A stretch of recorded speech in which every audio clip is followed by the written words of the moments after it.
Hey guys, tonight we're stepping into the steamy, noisy, and surprisingly complex world of an ancient Roman bathhouse. Picture yourself not as a tourist with a camera, but as a resident of Rome in the 3rd century AD.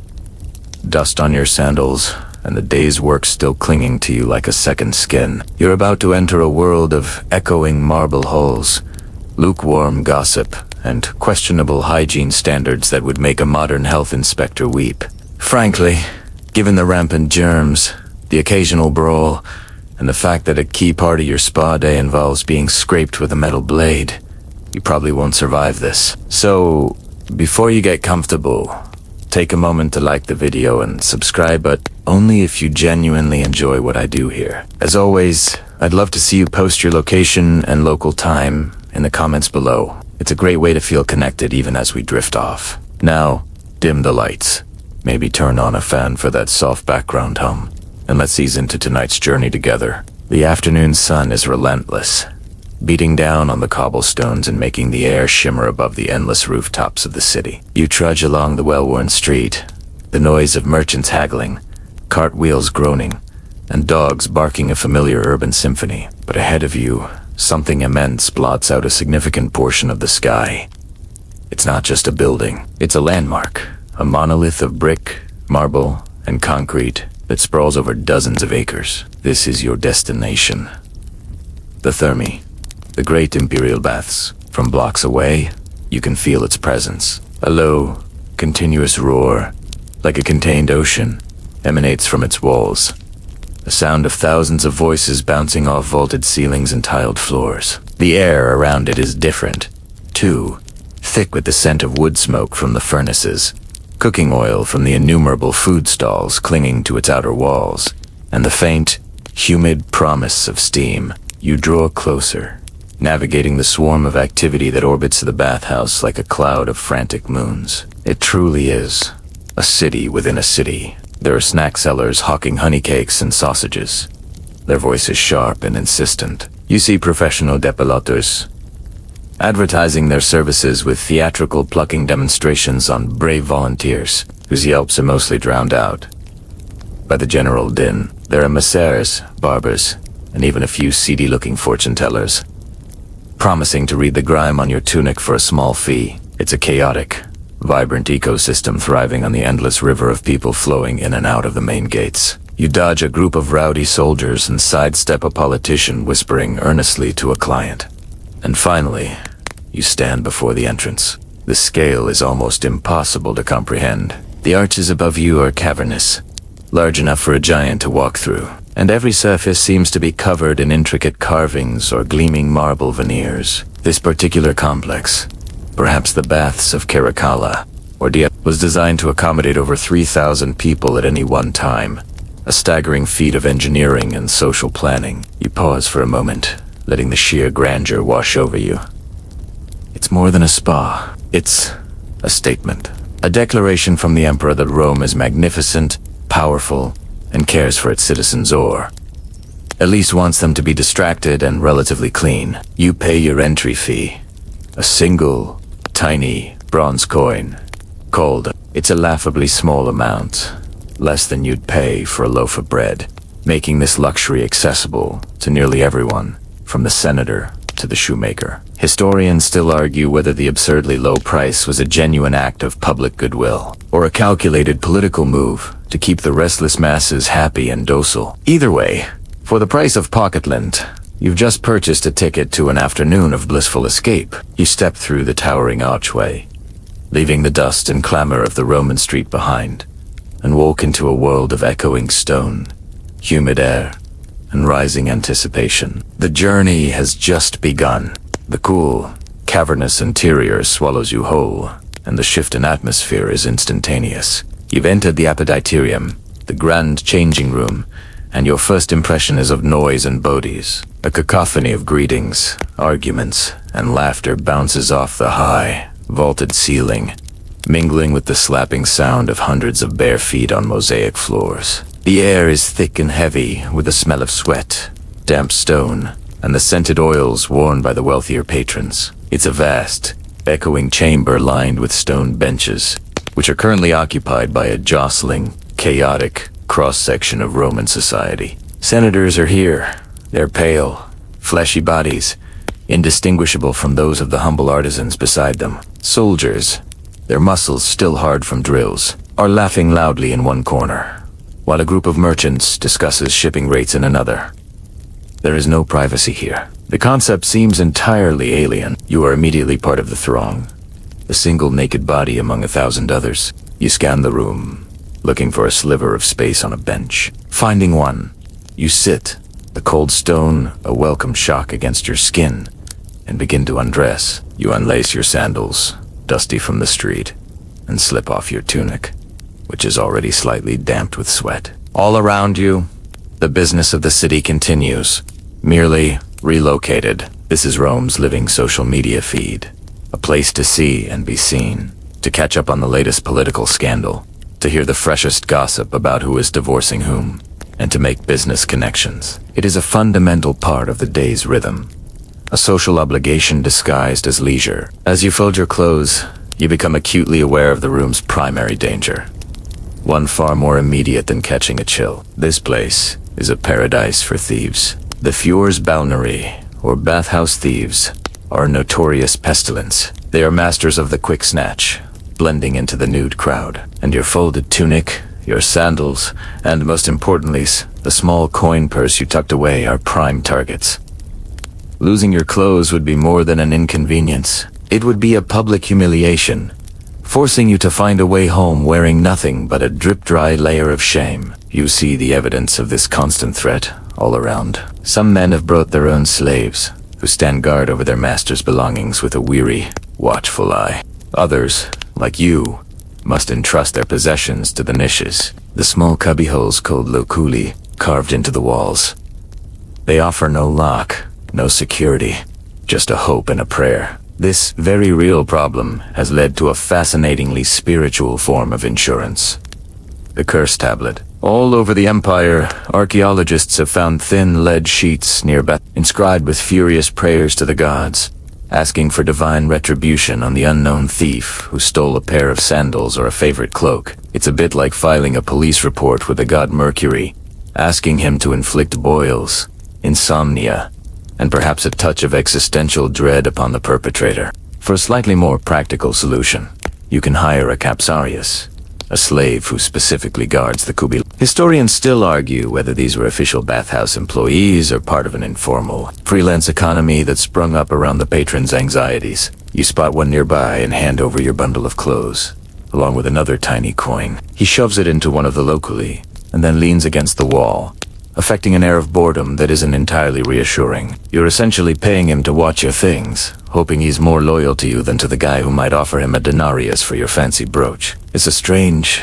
stressful transaction for a place you've come to relax in. With your worldly goods now out of your hands, you stand up, completely naked, joining the river of exposed humanity. The great equalizer of the baths has claimed you. Social status is momentarily blurred, and all that matters is the shared journey ahead.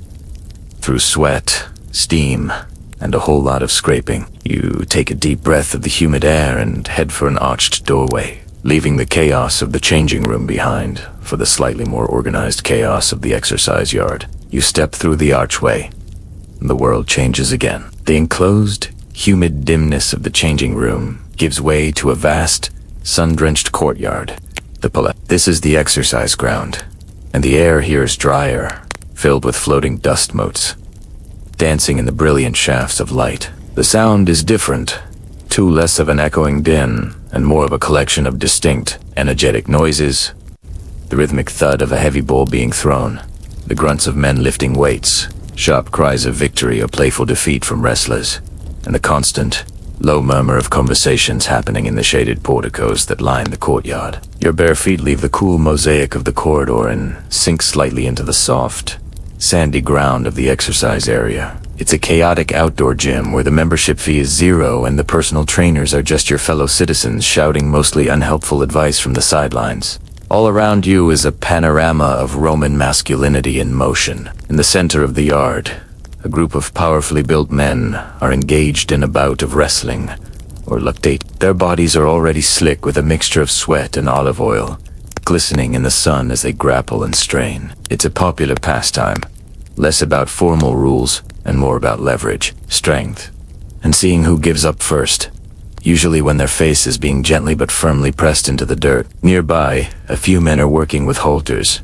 the Roman equivalent of dumbbells, carved from stone or cast in metal. They swing them to gain momentum for long jumps or perform simple curls and presses. It's a refreshing sight, really. For every perfectly sculpted athlete, there are 5 wiry old men or soft-bellied merchants, just going through the motions, proving that the dad bod was very much alive and well. In the 3rd century, your eyes scan the options. The wrestling looks a little too intense, and you're not quite in the mood to lift heavy rocks.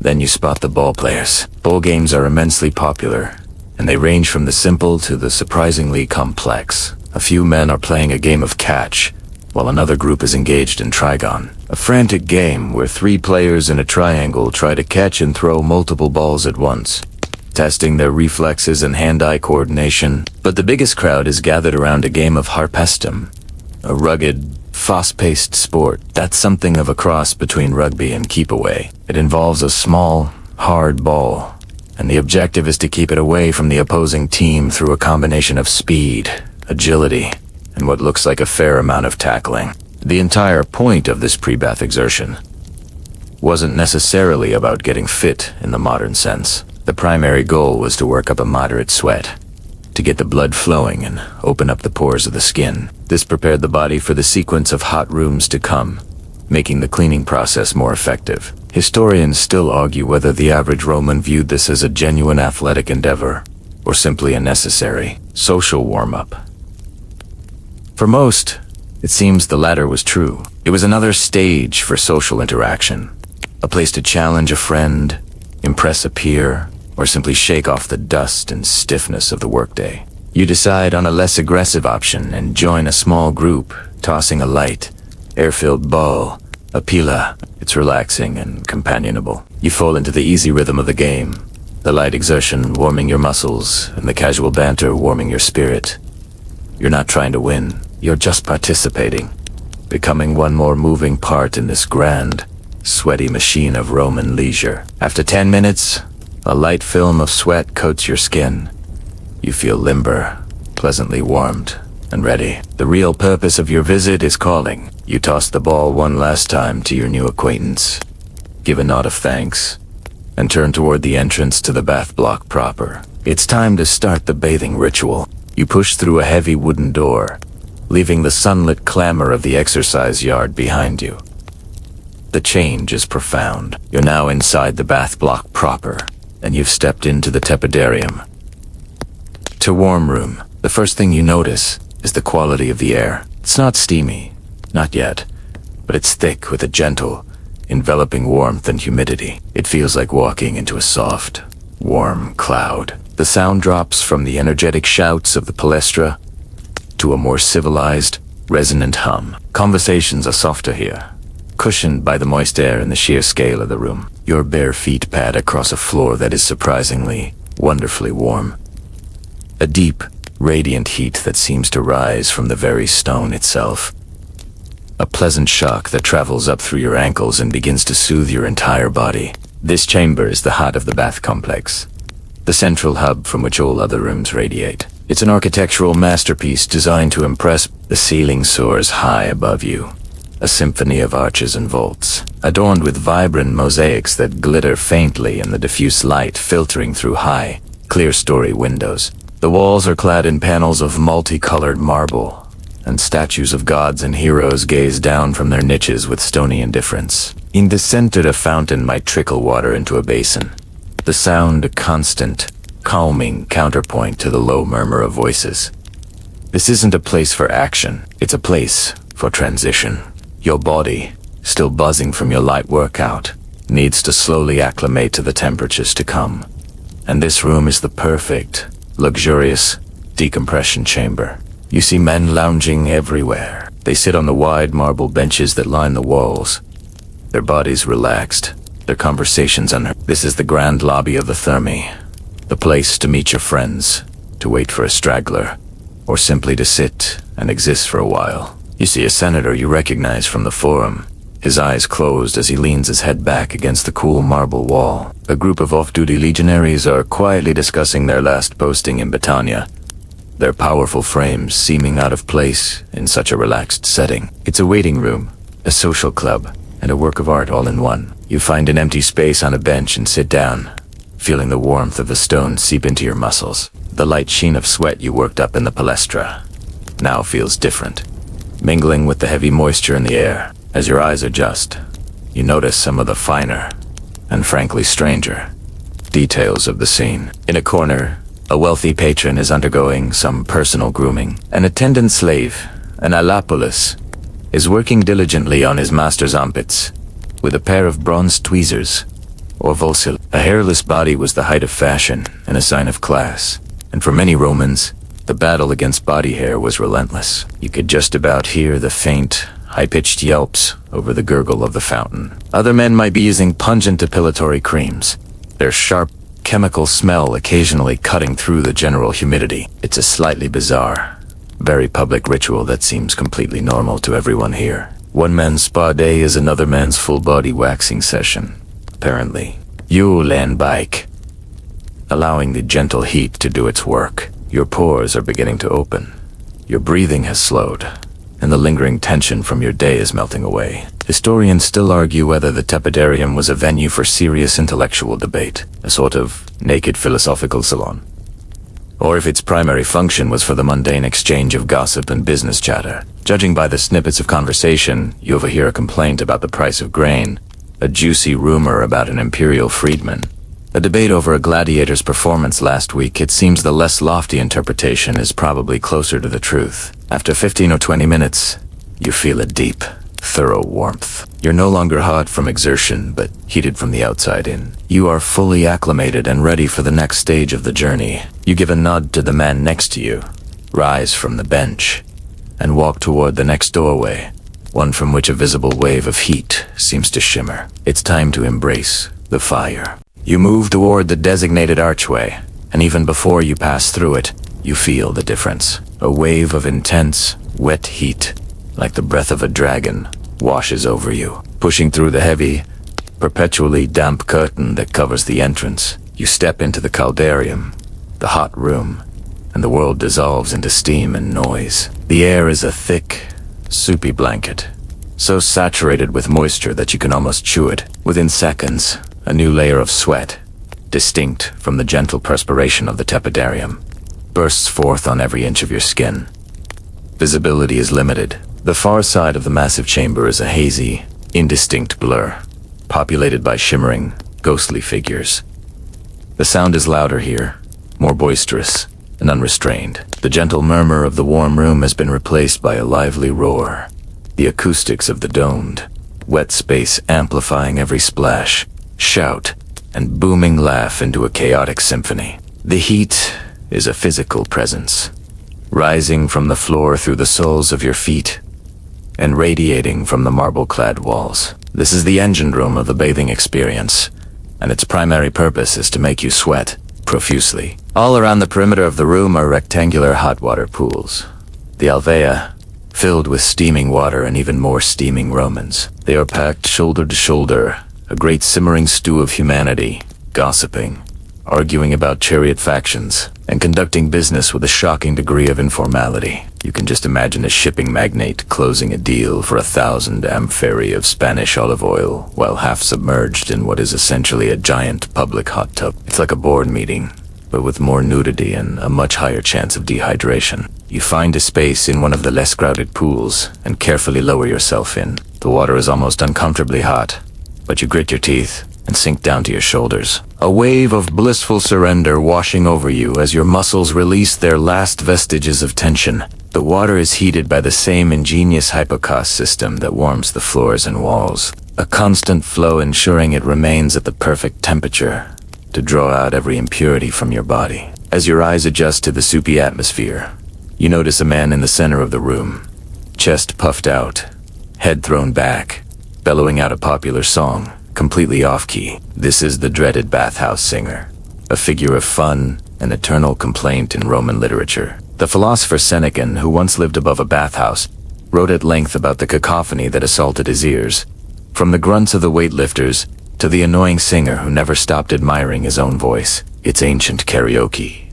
and there's no bouncer to kick him out. In a grand apse, at one end of the room stands the labrum, a huge, shallow basin of polished marble, elevated on a pedestal and filled with cold water. This is a crucial piece of the caldarium's technology, a communal splash pool for a moment of shocking, delightful relief. After stewing in the heat for a while, you hoist yourself out of the pool and make your way to it. You cup your hands, scoop up the icy water, and splash it over your head and chest. The sensation is electric, a jolt that cuts through the oppressive heat, tightening your skin and clearing your head. You see others doing the same, a constant cycle of Romans heating themselves to the point of near collapse, and then finding a moment of sharp, cooling clarity at the labrum.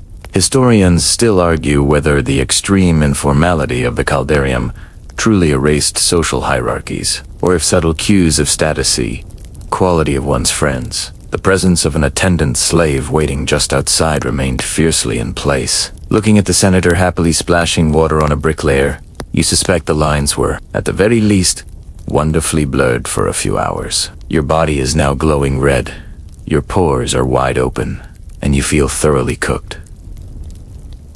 The time is right. The main event of your cleaning ritual is about to begin. You leave the steamy chaos of the hot room, your skin tingling, and head for the next station. You emerge from the suffocating humidity of the caldarium, your skin slicked with a mixture of steam, sweat, and the bathwater you were just soaking in. You feel thoroughly heated, your pores as open as they will ever be. Now is the moment for the main event, the very heart of the Roman concept of cleanliness. You make your way to a series of semi-private alcoves or a dedicated anointing room, the unctuarium. The air here is still warm, but drier, and it carries the heavy, nutty scent of olive oil. Here, the real work begins. You didn't come to the baths to soak. You came to be scraped. On a nearby stone shelf, you have your personal kit, which you either brought with you or retrieved from your hired kips. It consists of a small, flask-like container, the ampulla, filled with cheap but effective olive oil, and your stridulus, a curved metal scraper, usually made of bronze. It looks a bit like a miniature sickle, with a handle at one end and a concave, blade-like curve at the other. This simple set of tools is the Roman equivalent of soap, a shower puff, and a deep pore cleanser, all in one. Soap, made from animal fat and ash, did exist, but it was generally used for laundry, not for bathing. Personal hygiene was an oil and scrape affair. If you're wealthy, you have your own slave to perform the task. If you're a man of average means, you might hire one of the bathhouse attendants for a small fee. Historians still argue whether this was a luxury service or if the vast majority of unable to afford help simply scraped themselves or enlisted a friend for the hard-to-reach places. Today,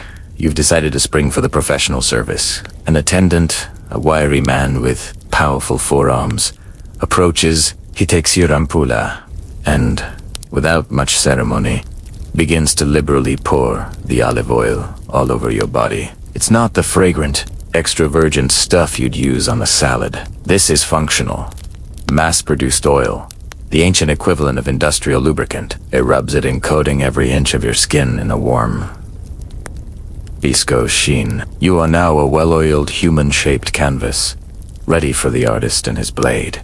Then he takes up the...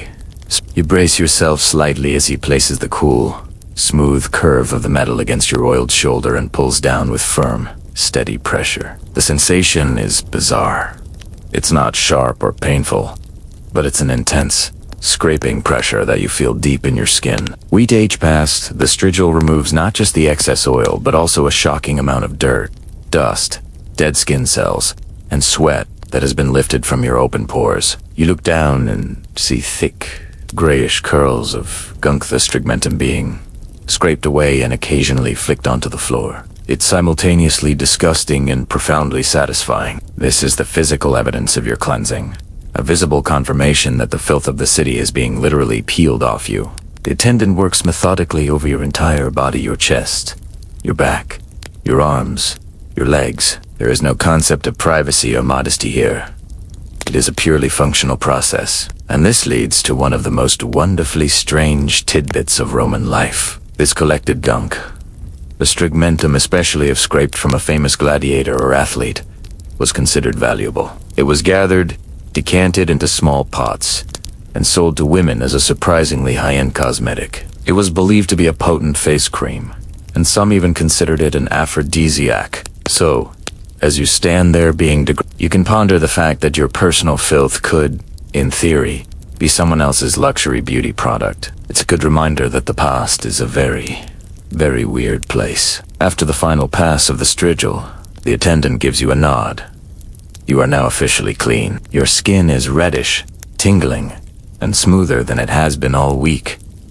You feel raw, exposed, but utterly refreshed. Now, only one crucial step remains to complete the cycle. You hand the slave a tiny coin and turn towards the final chamber, the one whose cool promise your heated skin is desperately craving. Your skin is still tingling and flushed from the vigorous scraping, feeling sensitive and strangely alive. You are as clean as a Roman can get, but the process isn't over.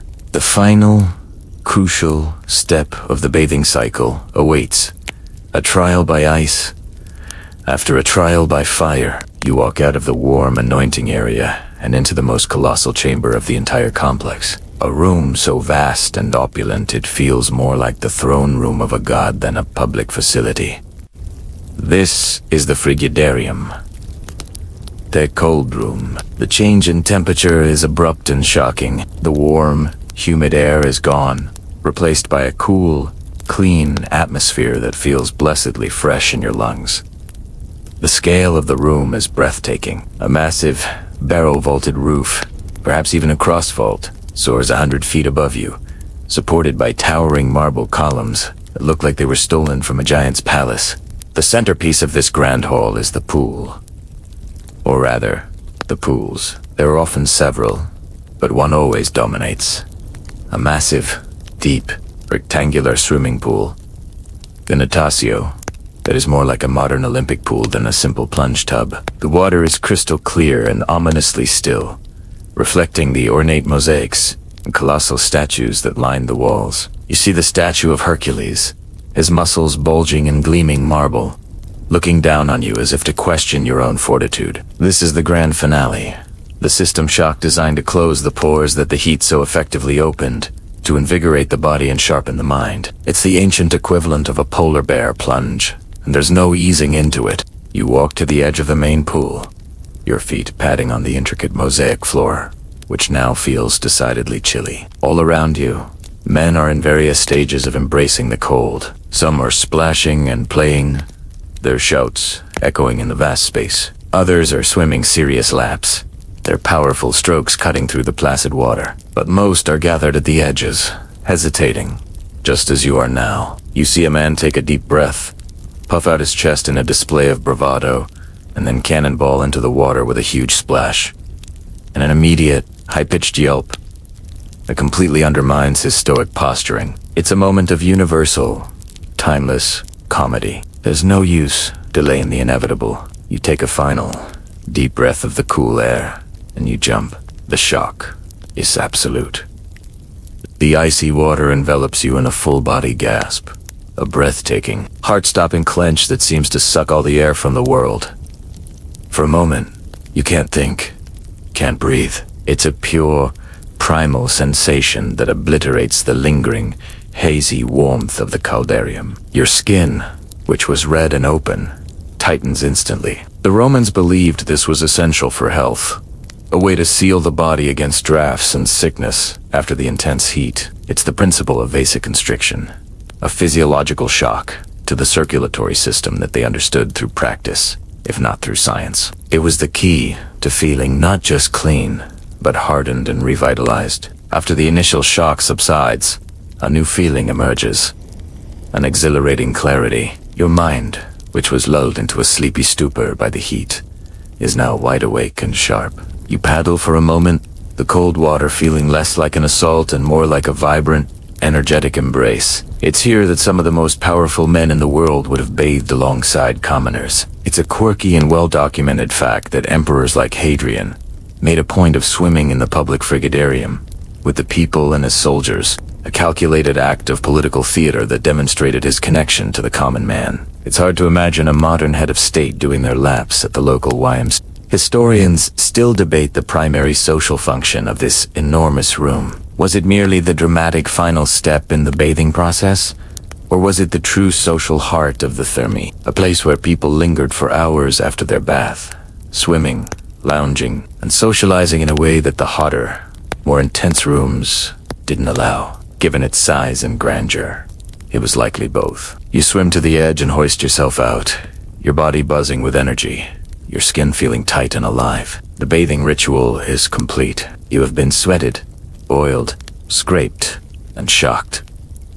You are reborn. Now, with the hard work done, the true leisure can begin. You grab a linen towel, begin to dry yourself, and your thoughts turn immediately to the two things every freshly bathed Roman craves: a snack and some fresh gossip. You wrap a rough linen towel around your waist, the fabric feeling wonderfully abrasive and grounding after the slickness of the oil and water. The exhilarating buzz from the cold plunge has settled into a deep, bone-deep sense of well-being. Your body is clean, your mind is clear, but now a new, more primal need makes itself known. A rumbling in your stomach that sounds suspiciously like a poorly maintained chariot. The bathing ritual is an expenditure of energy, and your body is demanding reimbursement. Fortunately, you are in exactly the right place. The thermi, ever attentive to the needs of its patrons, is far more than just a spa. It's also the ancient world's grandest food court and information superhighway, all rolled into one. You wander out of the magnificent frigidarium into one of the many adjoining porticos or gardens. Here, the atmosphere shifts once more. It's a bustling, semi-public space where hundreds of freshly cleaned Romans, draped in towels or light robes, are milling about. The air is filled with the tantalizing smells of roasting meat, baking bread, and sweet pastries.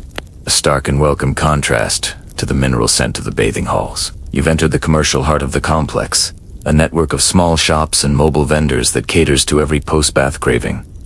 It's loud, chaotic, and utterly essential. The Roman writer Martial famously complained about the ceaseless noise of the bathhouse, reserving special ire for the sausage sellers, whose cries would echo through the halls. You hear one now, a man with a leather apron and a booming voice, advertising his patuli, a type of savory sausage with the passion of an orator addressing the Senate. You approach his stall, a simple wooden counter set up in an alcove, a small charcoal brazier sizzling beside it. The options are simple, designed to be eaten on the go. Sausages, hard-boiled eggs, cheese, olives, and small, sweet cakes drenched in honey. This is Roman fast food.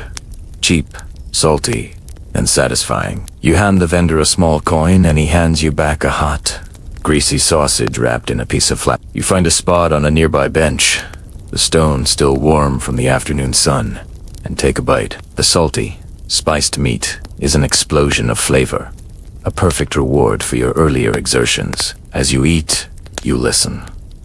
This is the real reason this area is so crowded. This is where the news is traded, where rumors are born, and where the pulse of the city can be truly felt. A few feet away, two men in identical towels are having a heated but whispered debate about a recent military setback on the German frontier. Behind you, a group of younger men are laughing as they dissect the previous day's chariot races, praising the skill of their favored charioteer from the blue faction. You overhear a snippet of a conversation about a senator who is rumored to be in financial trouble, his name dropped with a delicious hint of scandal. This is the living, breathing social network of Rome. There are no newspapers to deliver the daily news. Only this vast informal exchange of information, where gossip, hard facts, and wild speculation are all thrown into the same pot and stirred. Being here, listening in, is as vital to a Roman's day as eating or sleeping. You also see commerce in action. A merchant gestures emphatically, using his half-eaten honey cake to make a point about shipping lanes to a potential business partner. A lawyer, reclining as if he owned the place, seems to be offering some off-the-books legal advice to a worried-looking shopkeeper. The line between leisure and work is beautifully, functionally blurred. Historians still argue whether these bathhouse business deals were legally binding social contracts or just the Roman equivalent of a handshake agreement over a buyer, meant to be formalized later in the forum.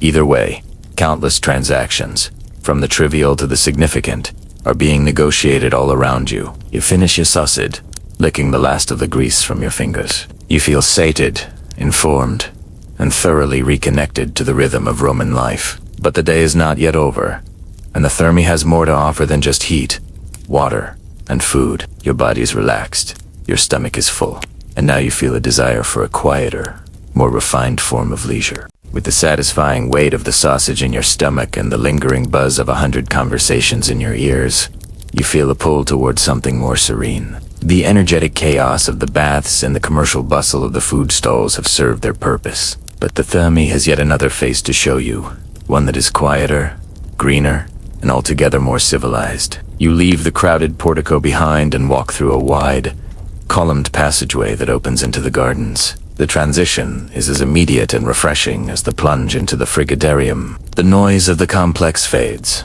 replaced by the gentle whisper of a breeze through manicured hedges and the musical splash of water from ornate fountains. You are standing in a vast, open-air peristyle garden, a meticulously planned oasis of tranquility in the heart of the roaring city.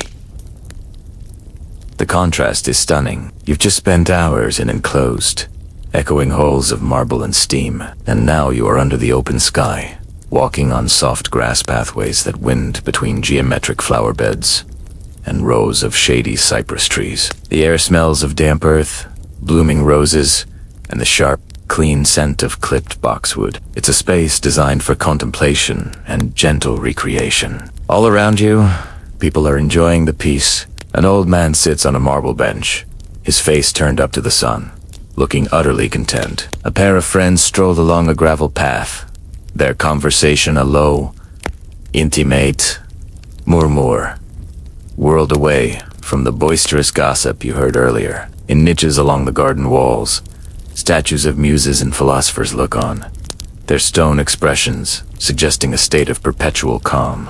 This isn't just a park. It's an integral part of the leisure experience, a deliberate counterpoint to the intensity of the bathing ritual. It's a place to let your mind wander after your body has been cleansed and revitalized. You could spend an hour here, simply walking, thinking, or perhaps finding a quiet corner to sit and watch the world go by. Remember that off-key singer from the Caldarium? This is where you come to recover from his performance. But as you follow a path that skirts the edge of the main bath block, you see another set of doors, imposing and clearly leading to a significant part of the complex. This is your next destination. You step inside and are greeted by a hushed reverence. You've entered the library. Yes, a library, right here in the bathhouse. The great imperial thermi were not just spas. They were comprehensive community centers, and providing for the intellectual enrichment of the populace was part of their function. The room is quieter than any other you've been in, the stone walls seeming to absorb sound. Tall, arched niches, called armaria, line the walls from floor to ceiling, and each one is packed with dozens of papyrus scrolls, their little wooden identification tags hanging down like tiny signposts. For the the room is often designed with two separate halls, one for texts in Latin and one for Greek, catering to the bilingual educated class of the Roman Empire. You approach the niches and peer at the titles. You see the great works of history by Livy and Tacitus, the poetry of Virgil and Ovid, and the philosophical treatises of Cicero and Seneca. It's a treasure trove of Roman literature, available for any citizen to read on site. There are no library cards, no checkout systems, just a shared public resource. A quirky but common feature of these libraries were public readings. An aspiring poet or a proud historian might book a time to read his latest work aloud to anyone who cared to listen. It was the Roman version of a book launch or an open mic night, and you can just imagine the mix of genuine interest, polite applause, and a few listeners who were just there for the air conditioning or in T-scase the cool stone walls. Historians still argue about how many of the thousands of daily bathers could actually read and make use of these facilities. Was this a truly democratic institution for mass education, or was it more of an architectural status symbol? a way for the emperor to boast that he provided for his citizens' minds as well as their bodies, even if most of them were just walking through to admire the ceilings. The truth is likely somewhere in the middle. The literate elite certainly used them, but even for those who couldn't read, the sheer presence of so much knowledge, so opulently housed and freely available, was another powerful statement about the glory and generosity of Rome. You find a comfortable bench, select a scroll of Martial's witty epigrams, and unroll it carefully. The world of steam, scraping, and sausages melts away, replaced by the quiet, civilized pleasure of words. You carefully re-roll the scroll of Martial's poetry, a smile on your face from his sharp, satirical wit, and place it back in its designated niche. The quietude of the library has been a perfect mental palate cleanser. But as you sit there, on a cool stone bench, a thought that has been lurking at the edge of your consciousness finally comes to the forefront. You think back to the warm floor of the tepidarium that soothed your feet, and the almost unbearable heat of the caldarium that cooked you to perfection. How is it all possible? How does a structure of this titanic scale maintain such precise and varied temperatures, day in and day out? The sheer convenience of it all feels like magic. But you know, it is something far more Roman.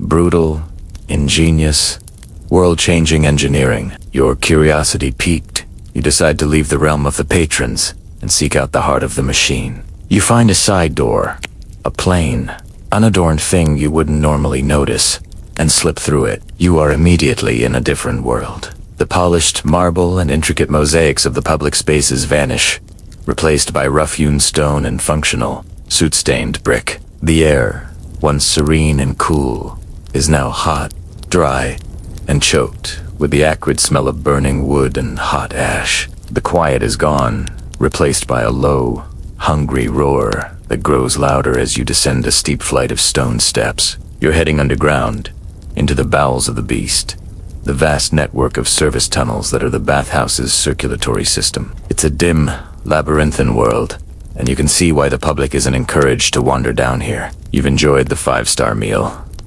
Now you're taking a peek into the kitchen, and it's a vision straight out of Vulcan's forge. The roaring becomes deafening as you round a final corner and step into a vast, cavernous chamber. This is the Profernium, the furnace room, and the source of all the heat you've been enjoying.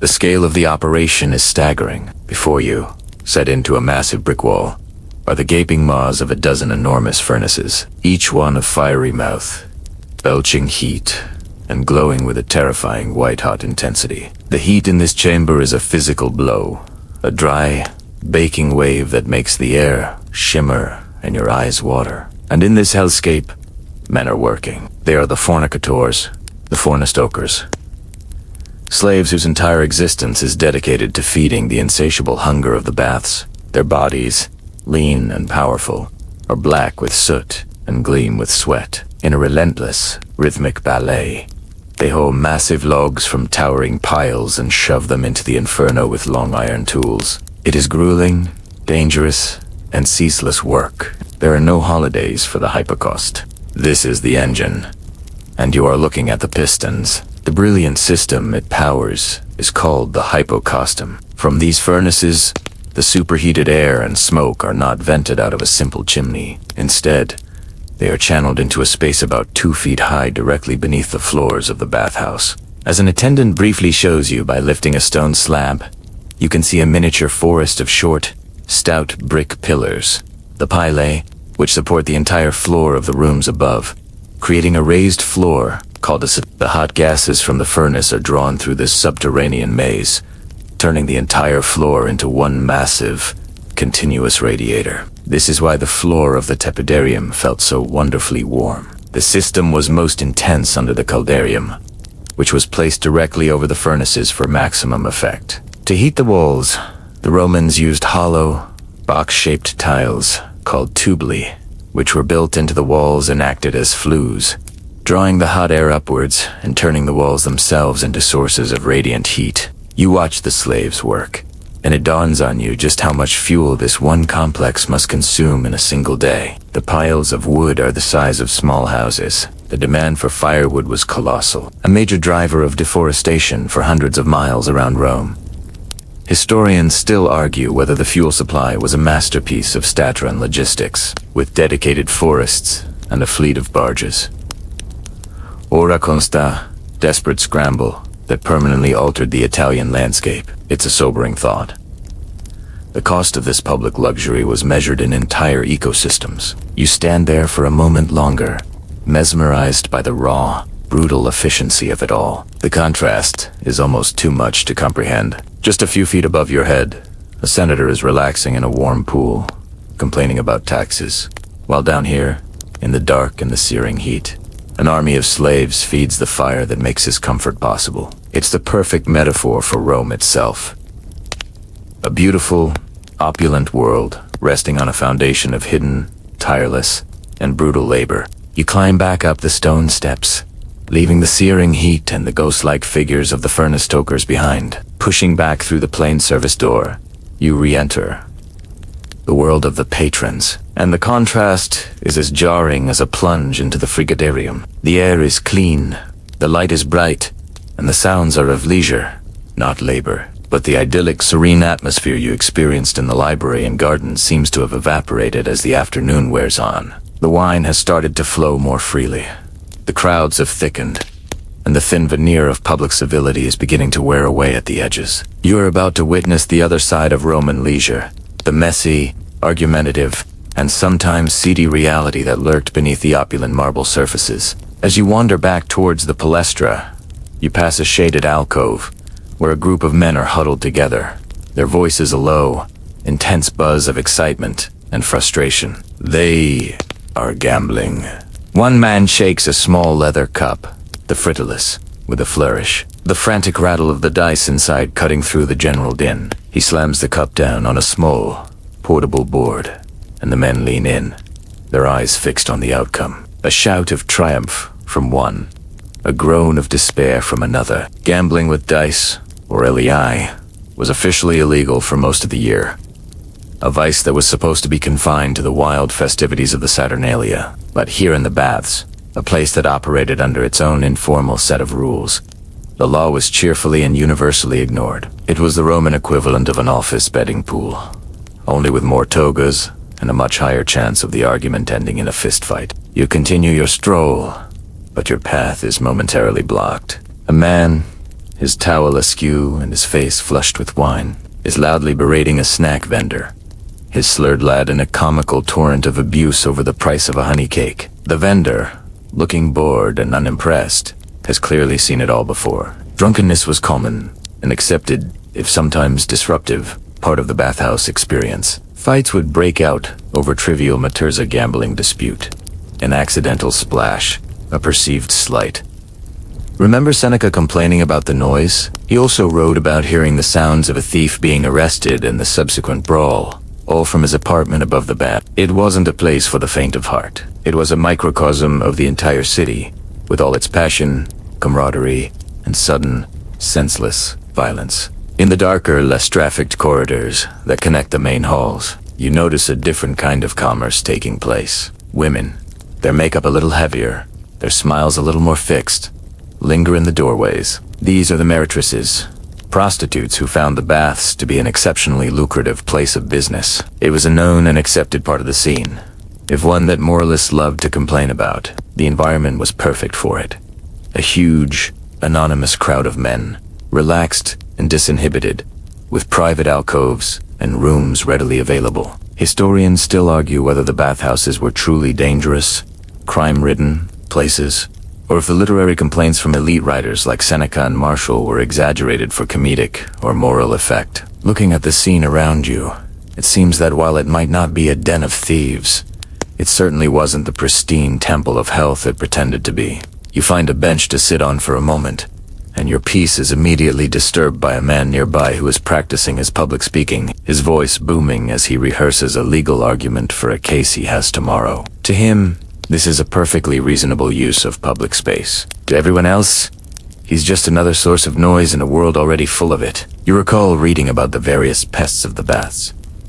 The man who sings, the man who slaps his masseuse so loudly it echoes, the man who tries to sell you shoddy merchandise while you're trying to relax. It seems that for every blissful moment of silent contemplation, there were 3 moments of human-generated annoyance. The bathhouse wasn't an escape from the city. It was the city, concentrated and distilled into its most potent, naked, and noisy form. The initial feeling of clean, serene relaxation has been slightly tarnished by the sheer, unadulterated humanity of it all. You decide to move on, seeking a space to reflect on the more noble purpose of this institution. The pursuit of health. You find a quieter corner, away from the dice throwers and the aspiring orators. Perhaps on a bench in a less trafficked garden, the frantic energy of the last hour begins to recede, and you're left to ponder the grander purpose of this magnificent institution. It's easy to get lost in the noise, the food, and the social drama. But the very existence of the Thermi is built upon a fundamental Roman obsession. The pursuit of health. The word spa itself is often said to be an acronym for the Latin phrase salus per aquam, or health through water. While that's likely a modern invention, the sentiment is perfectly ancient. This entire colossal structure is, at its core, a public health facility. A place to maintain not just cleanliness, but equilibrium. Your journey through the different temperature rooms wasn't just a random sequence for fun. It was a carefully prescribed medical treatment for the masses. Roman medicine was dominated by the theory of the 4 humors, the belief that the human body was filled with 4 essential fluids: blood, phlegm, yellow bile, and black bile. A healthy person had these humors in perfect balance. Sickness, whether a common cold or a bout of melancholy, was the result of one of these fluids becoming excessive or deficient. The cure, therefore, was to rebalance the system, and the bathhouse was the primary tool for the job. The great physician, Galen, a man whose medical texts would be treated as gospel for the next 1,500 years, wrote extensively about the therapeutic use of baths. He would prescribe specific routines, like a doctor writing a prescription. A patient with too much phlegm associated with cold and wet might be told to spend extra time in a dry sweat room, and to absolutely avoid the shock of the frigidarium. It's a bit like your doctor telling you to skip the ice cream and sit in a sauna for 20 minutes, only with more gravitas and less understanding of viruses. Beyond this general theory, many bathhouses were built on sites of natural thermal or mineral springs, turning them into dedicated healing sanctuaries. These weren't just for the citizens of Rome. They were destinations for health tourism, ancient versions of a wellness retreat. The famous baths at Aquisulis, in the distant province of Britannia, were built around a hot spring sacred to the goddess Sulis, Minerva. People would travel for weeks to soak in its mineral-rich waters, hoping to cure everything from rheumatism to infertility. As proof of their hopes, they would leave behind exotos, small offerings to the goddess. Archaeologists have found hundreds of these, including tiny metal carvings of the afflicted body partani, a leg, a breast tossed into the sacred spring as a prayer for healing. It's a touching, intimate glimpse into the anxieties and hopes of the average Roman. But this is where you have to chuckle to yourself. For all their advanced engineering, the Romans had zero concept of germ theory. The very idea of microscopic organisms causing disease was utterly alien. Their idea of clean was purely visual, scraping off the visible grime. So, you have these healing pools, filled with warm, stagnant water, where hundreds of sick people from all over the empire are congregating, each one bringing their own unique microbial portfolio to the party. You might come to cure your arthritis and leave with a blistering skin infection and a nasty cough. Historians still argue whether the medicinal benefits of these mineral springs were real, perhaps. The sulfur content helped with skin conditions, or if the cures were largely the result of a powerful placebo effect, combined with the simple act of resting and being clean. The Roman approach to hygiene was a fascinating paradox. They were obsessed with clean water for drinking, building monumental aqueducts to bring fresh springs into the city. They were obsessed with removing dirt from their bodies. Yet, they saw no contradiction in sharing a bath with thousands of other people in water that was changed infrequently. It was a system built on a flawed, pre-scientific understanding of the world, yet it fostered a culture that valued public health and personal well-being to an extraordinary degree. As you sit there, you realize this complex is not just a gym, a social club and a library. It's also a clinic, a temple, and a pharmacy. You feel a new sense of appreciation for the place, an understanding of its deeper, more complex role in the life of the city. Your own journey today has been one for leisure, but for many, it was a pilgrimage for health. As you sit there, reflecting on the Roman obsession with health, another thought drifts into your mind. A question prompted by a simple observation. In all these hours, through all these grand, crowded rooms, you have seen thousands of men. You have seen senators and soldiers, merchants and poets, but you have seen almost no women. It's a glaring absence in this supposedly public space. This prompts you to consider a completely different version of the day's events, a parallel experience happening just out of sight, or at a different time. What was a day at the baths like for a Roman woman?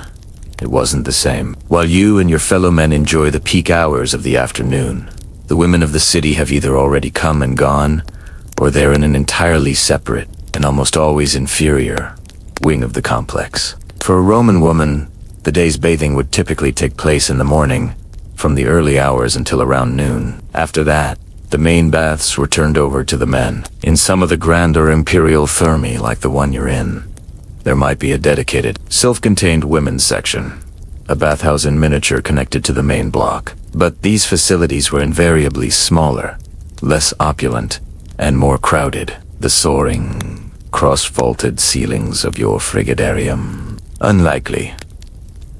The sprawling, sun-drenched palestra, almost certainly not. Her experience would be a scaled-down, less grandiose version of your own.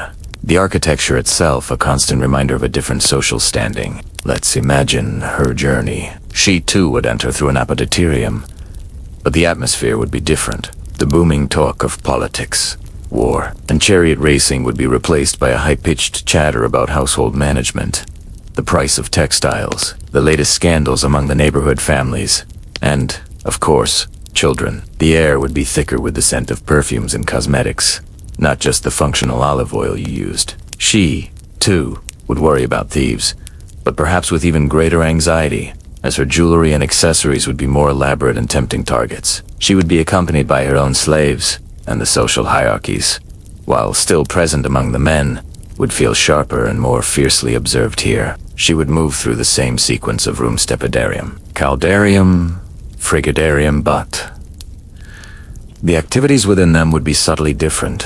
While the men's palestra focused on vigorous, sweat-inducing exercise, any exercise yard for women would be reserved for gentler activities, like strolling or playing with light balls. The main event was the socializing and the extensive, almost ritualistic, application of beauty treatments. Remember the strigil and olive oil? That was just the beginning for a wealthy matron. Her attendants would carry a whole arsenal of cosmetic tools in a special box called a capsa. After being scraped, she might have a depilatory cream applied, perhaps a pungent mixture of resins and pitch. Then would come the face masks, made from ingredients that would make you blanch. Barley meal and butter was a common one, but more exotic recipes included asses milker, for a truly high-end treatment, the placental tissue of a newborn animal. It's a quirky detail that reveals how much time, effort, and questionable biology went into Roman beauty standards. Of course, this brings us to one of the most titillating questions about Roman baths.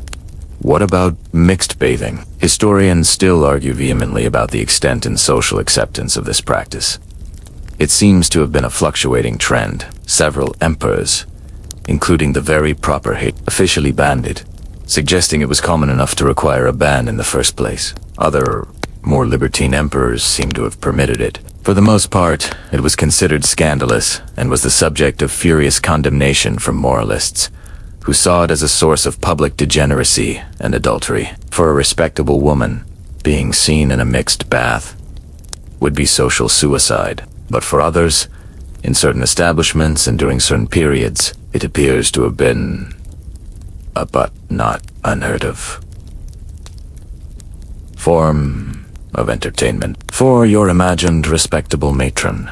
However, the experience is strictly segregated. Her world is one of women, a steamy, noisy, and intensely social sphere that runs parallel to the men's. Close in function, but a world away in atmosphere. As the sun passes its zenith, She and her friends would be finishing their routines, dressing, and heading home, leaving the grand halls to be filled by the men who were just now arriving from the forum and the workshops.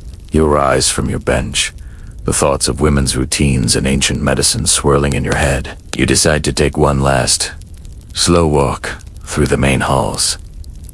Not as a bather hurrying from one temperature to the next, but as a conscious observer. It's now that you begin to notice what has been in front of you all along. A truth so vast and all-encompassing that it's as invisible as the air you breathe. This entire complex, every soaring arch, every gleaming mosaic, every perfectly placed statue, is not just a gift. It's an argument. It's a carefully crafted, overwhelming piece of imperial propaganda.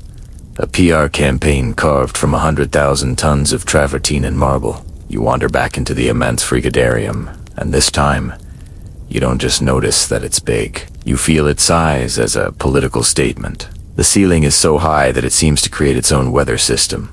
The columns supporting it are so thick that 10 men couldn't link arms around them. This isn't functional architecture. It's the architecture of power. The emperor who built this be at Caracalla, Diocletian, or Trajan, was saying something very simple and very clear. I am so powerful, my resources are so limitless, that I can build this palace of water for you, the common people, simply because I choose to. It is a display of might so profound that it borders on the divine. It inspires not just gratitude, but AOW, a sense of being a small part of something unimaginably vast and glorious. Your eyes drift down to the materials themselves. The floors are a kaleidoscope of intricate mosaics, depicting sea creatures, mythological heroes, and triumphant athletes. The walls are paneled with massive slabs of imported, colored marble. That deep purple stone comes from the quarries of Egypt. The vibrant yellow from Namibia and North Africa. The cool green from Greece. This is not just interior design. It is a map of the Roman Empire, laid out for you to admire. Every panel is a testament to Roman conquest, a silent declaration that the wealth and beauty of the entire known world flows into this city and is being lavished upon you. You are, quite literally, walking on the spoils of empire. Then you turn your attention to the statues. They are everywhere, occupying hundreds of niches and dominating the central spaces.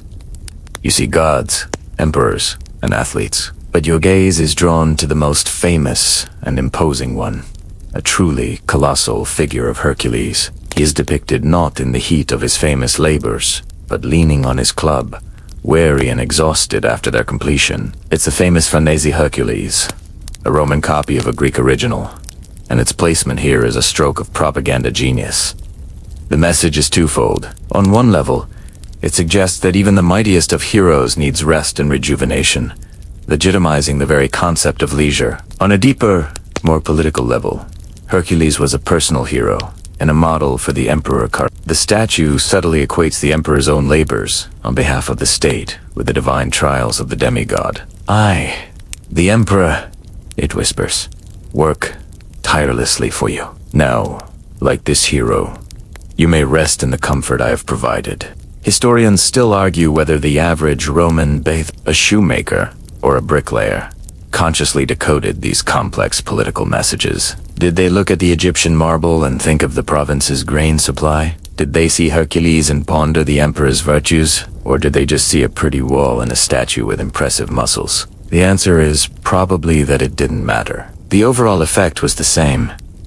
A feeling of being overwhelmed, impressed, and vaguely grateful to the source of all this magnificence. It bypasses the rational mind and hits you in the gut. You don't need to understand the art theory to feel the power. This place is a constant, ambient reinforcement of the greatness of the emperor and the glory of Rome. And by accepting this gift, by participating in its daily ritual, you are implicitly accepting your place in that grand, unassailable order. The golden syrupy light of late afternoon is beginning to slant through the high clear story windows, and you know the day is drawing to a close. A deep, pleasant weariness has settled into your bones, a feeling of utter tranquility. You've been sweated, scraped, fed, educated, and even a little scandalized. You have experienced the full spectrum of Roman life within these walls, and now it is time to return to the city. As if on cue, you see the first signs of the day's end. Attendants, the lampadaria beginning to move through the halls with long poles, lighting the hundreds of oil lamps that are set in sconces high on the walls. Their small, flickering flames begin to push back against the encroaching twilight, casting long, dancing shadows that make the marble statues seem to shift and breathe. The baths, traditionally closed at dusk, a practical necessity in a world without electric light, and the process of shutting down such a colossal machine has already begun. You make your way back towards the entrance, your path taking you once more through the great halls you traversed hours ago. They feel different now. The crowds are thinning, the boisterous roar has subsided into a scattered, echoing murmur. The cavernous spaces feel even larger, more solemn in the growing dimness. The water in the frigidarium's great pool is almost still, its surface a dark, placid mirror reflecting the first few stars visible through the unglazed windows in the roof. You can almost feel the building exhale, a great sigh of relief after a long day of holding thousands of sweating, shouting, splashing bodies. It's a slightly melancholic, beautiful moment. The quiet after the party. You finally arrive back in the Apodaterium, the changing room where your journey began. It is transformed. The chaotic, noisy, thief-ridden scrum of the afternoon is gone. Only a few dozen men remain, dressing quietly, their conversations soft and subdued. You find your Capsarius, the slave who has been guarding your belongings. He recognizes you with a nod, retrieves your tunic and sandals from their niche, and hands them to you. You give him a final, small coin as a tip. The feeling of pulling your dry, familiar tunic over your clean, smooth skin is one of life's simple, profound pleasures. You feel reborn, your body humming with a clean, vibrant energy. A stark contrast to the dusty, sweat-soaked state in which you arrived. You are no longer just a body in a sea of bodies. You are yourself again, but refreshed and restored. As you lace your sandals, you think about the monumental effort that goes into this daily cycle. You've seen the furnace slaves, but it's a quirky and often overlooked fact that after the last bather left, a whole new army of workers would descend upon the complex. A night crew of slaves would begin the colossal task of cleaning, scrubbing the floors, skimming the pools, and performing the endless maintenance required to keep this marble and water behemoth running. The baths never truly slept. Finally dressed, you walk toward the main entrance, the same towering archway you entered what feels like a lifetime ago. You step through it, and the city greets you as a different creature. The harsh, relentless sun is gone, replaced by the cool, soft air of evening. The sky is a deep, bruised purple, and the sounds are of a city winding down for the night, the clang of a blacksmith's final hammer strikes, the distant laughter from a tavern, the calls of mothers summoning their children indoors. You stand for a moment, letting your eyes adjust. You've spent a few coins, a pittance, for an experience that has reset your body and soul. Historians still argue whether the staggering operational cost of the imperial baths, largely funded by the state treasury, represented a genuine investment in public well-being, or an unsustainable economic model of bread and circuses that ultimately contributed to the hollowing out of the Roman economy. But for you, right now, none of that matters. You feel clean, calm, and utterly at peace. You turn your back on the glowing arches of the Thermae and begin your walk home through the twilight streets of Rome. And so your journey through the Roman baths comes to a gentle close. The lingering warmth in your muscles is a pleasant, heavy memory of the Caldarium, and the cool evening breeze on your skin feels like a final, soothing touch from the frigidarium. The chaotic sounds of the city at dusk now seem less like an intrusion and more like a distant, lulling hum. The final notes of a symphony that has played out its dramatic crescendo and is now fading into a soft and steady rhythm. Let the echoes of the splashing water and the murmur of 1,000 ancient conversations dissolve into the quiet of your own space. There are no more rooms to enter, no more temperatures to endure. Only this simple, profound feeling of clean and comfortable repose. All the day's dust has been washed away, and all that is left is a sense of peaceful completion. A feeling that everything is as it should be. Let that feeling be your anchor as you drift, letting the narrative fade like the last light from a Roman sky, giving way to the soft, quiet darkness. The story is over, and now, sleep can begin. Sweet dream.